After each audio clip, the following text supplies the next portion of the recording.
Chcem ti povedať o chvíľach, kedy som to chcel vzdať.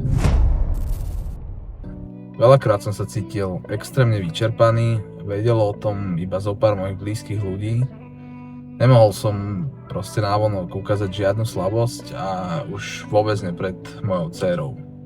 Boli to neustále vymyslené obvinenia, klamstvá, čakanie, neistota a hlavne úplná bezmocnosť.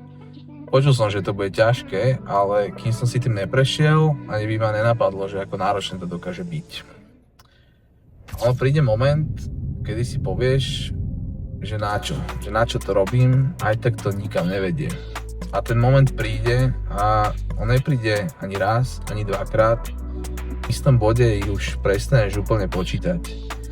Ale vieš, čo ma vždy vrátilo späť do hry?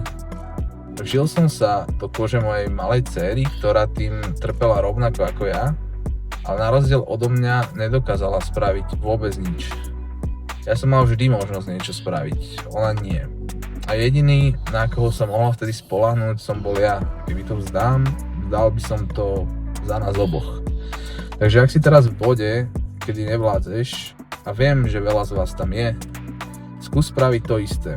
Zamysli sa, ako sa asi cíti tvoje dieťa, ktoré prišlo o kompletnú rodinu a prichádza aj o jedného z rodičov. A že s tým nemôže urobiť vlastne vôbec nič. Ver mi, že stratíš chuť sa ľutovať. Nebojuj za seba, aby tebe bolo lepšie, ale bojuj za toho, kto bojovať nemôže. Drž sa.